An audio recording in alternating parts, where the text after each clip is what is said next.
Welcome to the Action Network podcast presented by BetMGM. I'm Gilles Gallant. I'm joined by Evan Abrams. He held down the fort for me last week. And we're going to dive into both NFL Conference Championship games. Recap, what the hell just happened, Evan? We're going to take a look at the Super Bowl 58 matchup between the AFC champion Kansas City Chiefs against the NFC champion, the San Francisco 49ers. Pretty chalky, but again, we get a rematch of what happened from 4 years ago when they played each other in Patrick Mahomes' first Super Bowl. So we're going to talk about both of those games and take a look at this matchup as well. And then before we get out of here, Patrick Everson from Vegas Insider, he'll give us a market report on how sportsbooks in Vegas fared for Championship Sunday.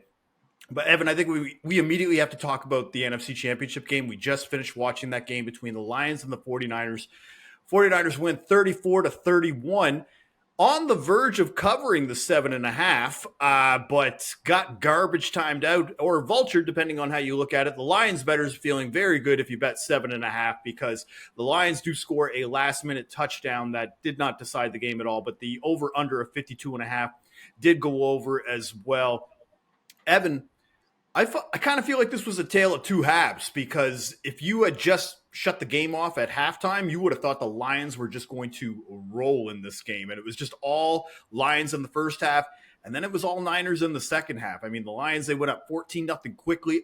I think what surprised me was, and it probably shouldn't have surprised me because of how effective Aaron Jones was last week for the Packers, but the Lions rushing attack just came out firing off the hop. 3 rushing touchdowns early, Jameson Williams rushing touchdown, Monty got in, Jahmyr Gibbs. I mean, the first half, dude, it was very clinical by the Lions. 18 first downs in the first half. They were 5 for 7 on third down. They held the ball for 6 minutes longer than the Niners. And Evan, then the second half started. My point of view on this one, it's just like very interesting when you're taking notes during the game and your first half notes and your second half notes can be just so different. 100%, when yeah. the same process happened for the Chiefs-Ravens game, I was going to say to myself, well, maybe the Ravens come back, and I thought that was the case. Not the case here. I think everything you looked at in the first half kind of told the story that we knew about, which was the 49ers rush defense got gashed. There were holes all over the place. Gibbs was running. Even Montgomery saw some holes, and he's mostly not a long rush type of guy. And listen, 2-minute warning going into the half. Lions, 7.4 yards per play, 7.7 yards per rush. The 49ers were under 5. I mean, it was just complete and utter domination. And there was also quick Lions drives, right? They were just rolling down the field, and every time they got the ball, you said to yourself, 4.5 plays before they at least put up some points? That was how it felt early, and then everything kind of just turned on a dime after halftime. I put out the stat. The Lions were 3-16 against a third quarter spread this season entering this game, and everything just fell apart. 17 in the third quarter. The 49ers went from plus 400 to minus 400. It just felt absolutely impossible. The biggest collapse in conference championship history. But the thing that's interesting is once again, the 49ers end up coming back from a deficit. They end up kind of squashing the storyline of Shanahan, which has happened prior to this. But I'm not sure anything really changes in terms of how we feel about the team, which is pretty intriguing with them going up against Mahomes now, the guy who comes back from everything. Well, the one thing, too, is for weeks and really most of the second half of the season, we were told about how amazing this 49ers defense is. And now this is 2 weeks in a row where they have looked suspect. Like, I'm not saying that the Chiefs are a different animal, too. And we're going to talk about them and how they were pretty much surgical in the first half as well, much like the Lions. The difference was their defense did show up in the second half. But the second half for the Lions, it was just a complete implosion. I mean, the fourth down calls, we have to talk about this too, because at the end of the first half, Campbell gets conservative. Right there at the goal line, could have went for it on a touchdown. 4 extra points on this defense would have been huge as far as swinging win probability. So he gets conservative here, but then we get into the third quarter and he goes for it on fourth down, and it's not a good play call. And then immediately the Niners get some luck on their hand. They get the 50-yard completion to Ayuk, and then that leads to another touchdown, and then the Lions fumble, CMC touchdown, and really they showed you how to blow a 17-point lead in 8 minutes in an NFL game. And yeah, the Campbell gambles, man, were tough. Like they were really tough to watch sometimes. It felt really cringe there at the end. Sometimes when But you knew that was they weren't coming, coming right? through. That's his Yeah, that's his MO. Like that's the type of guy he was. Entering this game, you said to yourself, you probably like Detroit because you know he's willing to take these gambles mm-hmm. and up. You know or what was it? Not 17. He'd be up 14 at the time before he took the field goal. He wanted points. I just either way, it's a little bit of looking ahead or looking back on it a little bit there. But I will say this: I wrote this down after the CMC touchdown, Laporta's drop followed by Reynolds' drop. Either of those passes come through. That felt like a bit of a everything is just going wrong all at once for Detroit.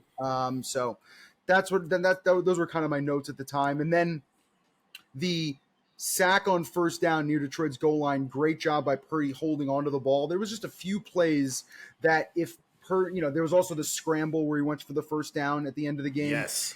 Listen, he did his job. He played very well when he had to play.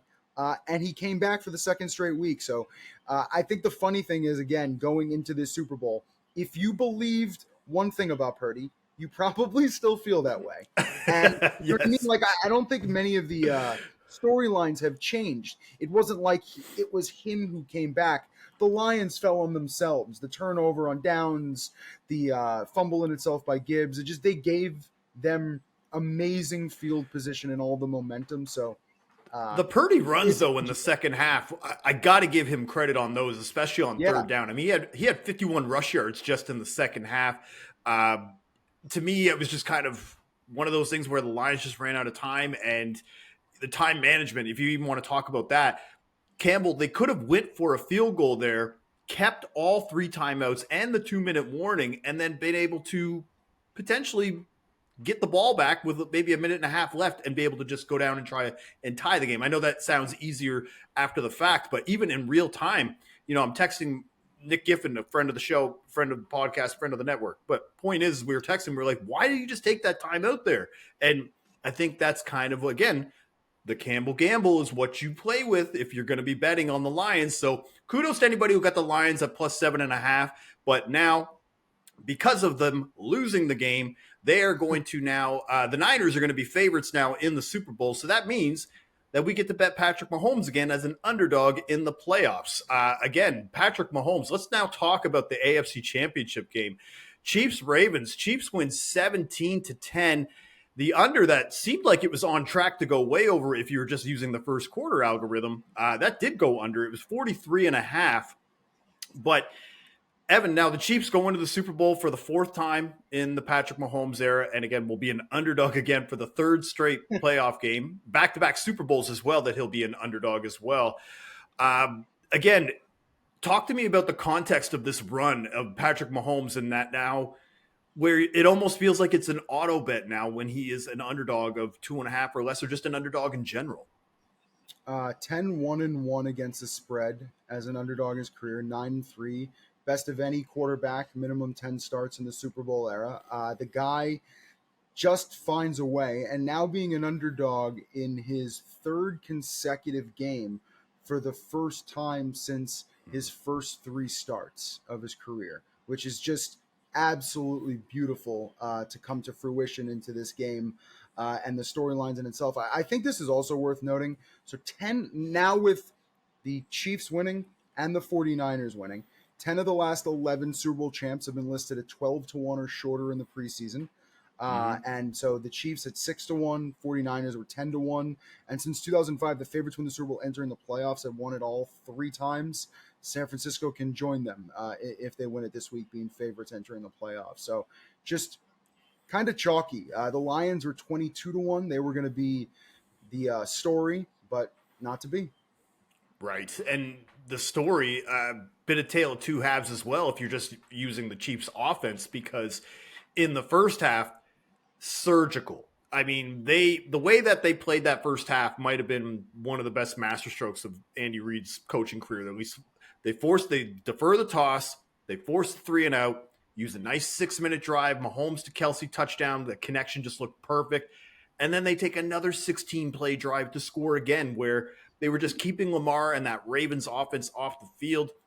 Honestly, Evan, to think about all the times that we talked about the Chiefs and how they look broken, or, how they're, whether or not they're going to be able to get their passing offense in check.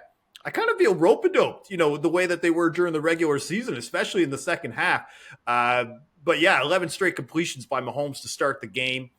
To me, I still feel like the Ravens blew this game because Zay Flowers is the first thing that I think of, because talk about ups and downs, like the 30-yard touchdown to answer back, obviously, on that first drive right after the Kelsey touchdown.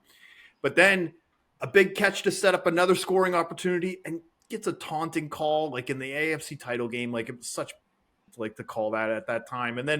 But then he goes into redemption, fumbles into the end zone on a reception. It was one of those just, oh my God, you just never thought you would see such a high and such a low for a player within like 5 plays. So now the one thing I would just say as well, and this is why I'm pouring one out a little bit for the Ravens, is because imagine this, Evan, where your defense, if you had the Ravens defense and they only give up 17 points, Okay. they force the Chiefs to punt on every drive in the second half, and you still lose. Like, really, it's the turnovers, I think, is the big difference in this game. Yeah, it was the turnovers and it was the dumb penalties. Mm-hmm. At various points in this game, Baltimore felt so tense and nervous and just ready and willing and able to make the mistake. Whether, you know what I mean? It just felt like whether it was the taunting or the penalty or the turnovers. I believe Lamar had 3, and it was just like likely calling for the ball in triple coverage. Lamar being Yes. upset at himself for throwing the ball. It was just everything kind of compounded on itself. Harbaugh looked frustrated. At no point in this entire game did they ever look happy, enjoyable, loose, even on the scramble touchdown to Flowers, which at this point probably is the best moment of the game for the Ravens. Mm-hmm. It even was supposed to be a sack. Lamar pulled some magic out of his hat, so that almost probably shouldn't have happened in the first place. They just looked so lost at so many points. Even when things went right, things end up not coming back for them with the Van Noy penalty and just so many different things, one after the other. After a while, you started watching this and said to yourself, well, when it was 17-7 KC, it should have been 17-10, or it should have been 17-14, because there was just so many opportunities with Tucker field goals and this and that. There just should have been points and there wasn't. And they just ran out of time at the end of the game. So kind of fascinating to watch the Chiefs get to the Super Bowl in 2 completely different ways, right? This Chiefs team is a serpent. It strangles you. It's long drives. It's physical. It's just unique play calling. It's kind of fun to watch. And, as a person who lost futures today, I appreciate it, right? Like today, I love the Ravens in this game. I had some money on that. So, but I appreciate what the Chiefs were able to do here, and I think it's kind of fascinating. Well, what I didn't appreciate was Lamar Jackson today, because I felt like he was a bit of a mixed bag, especially like the first half. He didn't really do them many favors. Finished the day 20 for 37, 272 yards. Most of that was in the second half. I did the halftime show for this game, Bet What Happens Live, and he was only at around 65, 67 pass yards in the first half. I believe he was actually the second leading receiver as well at one point for a big portion of this game because of the weird tip ball back to him for 18 yards. And he also led the team with 54 rush yards, and they didn't really get much from Gus Edwards or Justice Hill as well. And again, 2 turnovers by Lamar, that strip sack, just hanging onto the ball a little too long. And that, I mean, you said it, that interception to Likely might have been the worst throw he made all year, maybe since that Steelers game where he threw that awful interception where the Steelers got lucky in that voodoo, right? So 2 turnovers into the end zone, man. Like, you can't do that against the Chiefs. And then you brought up the undisciplined play. I mean, they had the roughing the passer call, the taunting. Roquan Smith barges through the line, gets an unnecessary roughness that basically gave the Chiefs like the game. Like, and essentially, you just can't do that against the Chiefs and expect to win. Now, I will say a lot of people have been on the trend of Chiefs in the second half unders, and you were rewarded very handsomely again. It is now hit in 18 of 20 Chiefs games this season. And again, when you don't score any points at all in the second half, bettors are rejoicing betting on that trend each and every week. Yeah, the crazy one as well is I believe the fourth quarter under in their games has only lost once all season. So, and that today was 3-0 Baltimore. There's only 3 points scored in the entire second half. So, that is something that I think is part of the. I'm going to stick with this. The like serpent strategy of the Chiefs, which is just grab a lead, run the ball, use Pacheco. Mahomes figures it out, and the game ends. And the time of possession is leaned towards them. Their defense is so good that they figure it out. And, plays like that play by Snead on that Flowers roll for touchdown big play. That screenshot should be in the Louvre. That is one of the plays that really I think Baltimore could win the game if they score there, to be honest with you, when it comes to momentum. But crazy. Well, especially because if it got tight and then you get just over the 50-yard line, you feel pretty good with Tucker kicking the field goal if it's a tie game or close game. I think one of the things that really surprised me too, especially coming into this game is, and we've been talking about this a lot in the second half of the year about the Ravens, is that it was always kind of said that, well, Lamar finally has weapons now. Like he finally has guys to throw to. And when you talk about the serpent of the Chiefs, the defensive side of that serpent, I think, cannot be overstated of how they went into Baltimore today and held one of the best running attacks in the NFL, especially when coming into this game, anybody who uses defensive DVOA, I'm sure anybody was referencing the fact that the Chiefs were bottom 5 in defensive DVOA against the run, were pretty much held the Ravens in check, a team that is known for running the ball. And the fact that they were able to keep Lamar out of the end zone, Gus out of the end zone, really that only touchdown that happened was that, I don't want to call it improbable because I feel like Lamar did make the play, but at the same time, it felt more like a busted coverage than it did in ingenious play call by Monken there. So those are the AFC games and the NFC title games. Now let's talk about Super Bowl 58. Let's look ahead now. Chiefs Niners rematch from 4 years ago. Right now, Niners. Depending on how it looked, like, again, there was some look-ahead lines on this. I saw Niners -3 at some spots, right after the first game, right after the Chiefs advanced. It is now down to Niners 2.5, over-under at 47.5, and then may drop a little bit more. I'll correct you. I'm looking at it right now live. It's down to 1.5.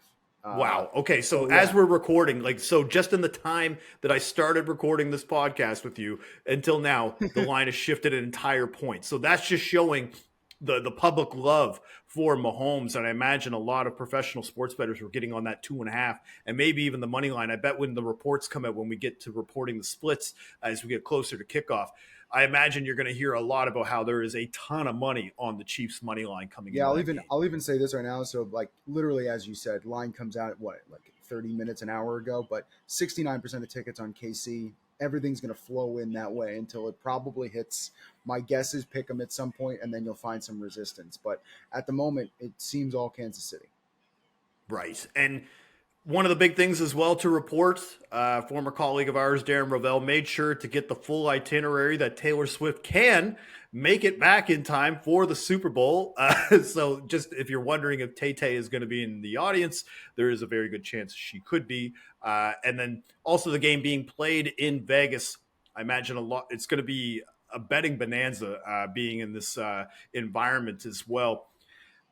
A lot of people will probably be using the matchup from 4 years ago as maybe like a little bit of a mini compass. And I think I want to just say, be careful with that because there is a lot of the same players, but a lot of the key guys have shifted a little bit. Obviously, Jimmy G was in at the quarterback now. Brock Purdy's there. Tyreek Hill's no longer on that offense. So very interesting to see what kind of lines we'll see for lines for a Travis Kelce, as far as his yardage line and his receiving, receptions line, coming into this game against the Ravens, who were a top 3 matchup as far as defending the tight end. You still saw his reception line at 6.5 and it juiced to the over, along with his receiving yard line in the mid to high 70s. And it was only going up as we got closer to kickoff. I can't imagine we're not going to see a line like that. What do you have? So across the market right now, lines are coming out already across props and all that different type of stuff. So I'll just give you a blanket few numbers. Yeah, feed it. This is genuine reaction. I don't know what these are. Yeah, so Kelsey right now sitting at 66 and a half receiving yards. That's what looks Okay. like around the open. He would be the second highest behind Rashee Rice, who is at 68 and a half receiving yards. And then you'd get Ayuk at 63 and a half. So that's looks like openers from the receivers there. Yeah, and see the thing about Ayuk and the reason why people should be looking at Ayuk is that he did score a touchdown today. The Lions played man coverage at a top 10 rate, and he thrives against man coverage. Well, guess who else plays man coverage at a top 5 rate? That would be the Chiefs. So Brandon Ayuk and McDuffie is going to be a matchup that is going to be a key difference maker, I think, in that. Now, I will say Super Bowl MVP odds are probably going to be slowly coming out as well. One of the things that I was recommending and I tracked on the Action app as we got into the game was I looked at Travis Kelce at 80-1 for Super Bowl MVP, along with Deebo Samuel at 65-1 at Super Bowl MVP. Since that time, and this was just in the time of when that Chiefs game finished, Kelce dropped it just to 9-1. Samuel was around 30-1. I got to imagine those are going to get a little bit more CLV as we go. I got Pacheco at 120 to 1 to win Super Bowl MVP entering this round. So I'm imagining I got CLV there. I know Matt Mitchell bet Pacheco and Debo. So yeah, I mean, some of those, especially when you get to the second last round in that conference championship, it's a little bit of value there if you think the team's going to win. And obviously those get slashed pretty hard. All right, so Super Bowl MVP, looking out there right now, pretty much right at the top, you've got Patrick Mahomes at plus 130, Brock Purdy at plus 200, and then it takes a jump up to Christian McCaffrey at plus 430. Right now, Travis Kelce's around 23-1, so still not it's not great Yeah, odds. You're not yeah. looking at 80-1 like as much as you, but Debo's still sitting there out at 55-1. And the reason why I keep bringing up these two, and part of the reason why I was on the Kelce train initially, is that there's already obviously this Taylor Swift narrative and him being front and center.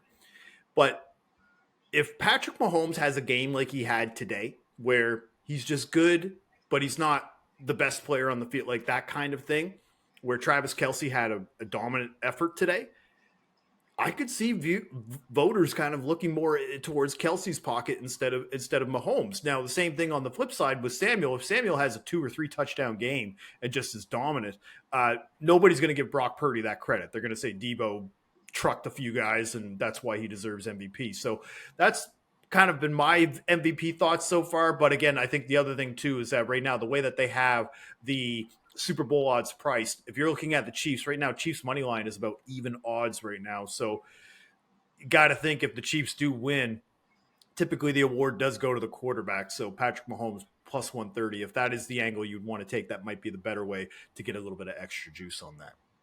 Yeah, and CMC right now sitting about minus 200 to score a touchdown. I believe he was about minus 300 in the game today, but still minus 200 score a touchdown in a Super Bowl. That's something to behold. A few numbers I can rattle off here in terms of just the matchup itself. So, game's gonna be played in Vegas. Mahomes 18-3 straight up playing Mountain Pacific games, and that would be 14-1 since the start of 2019. That only loss would be the Broncos game.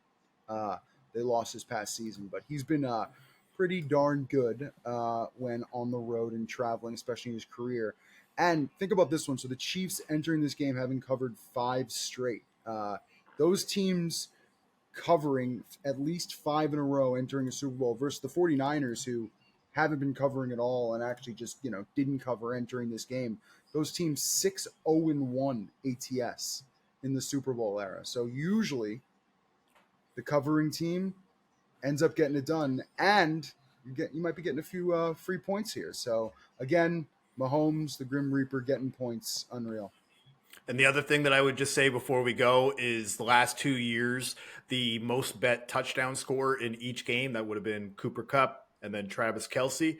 They were the most bet touchdown scorers in each game, and both scored very easily. I will probably be looking at Travis Kelce for a first team touchdown, as now with the touchdown today, he has scored the first Chiefs touchdown in 5 of the last 7 playoff games. All right, so that is Super Bowl 58, Chiefs, Niners. Niners just hanging on by a thread to be a favorite here. The over-under still around 47.5, and the game will be at Allegiant Stadium in Las Vegas in about 2 weeks' time. All right, now let's check in with Patrick Everson from Vegas Insider to see how Sportsbook's fared in Las Vegas for Championship Sunday. All right, Jill, thanks for having me back on the Action Network podcast. A great Sunday here in Las Vegas for sure and around the country in the realm of NFL betting on Conference Championship Sunday.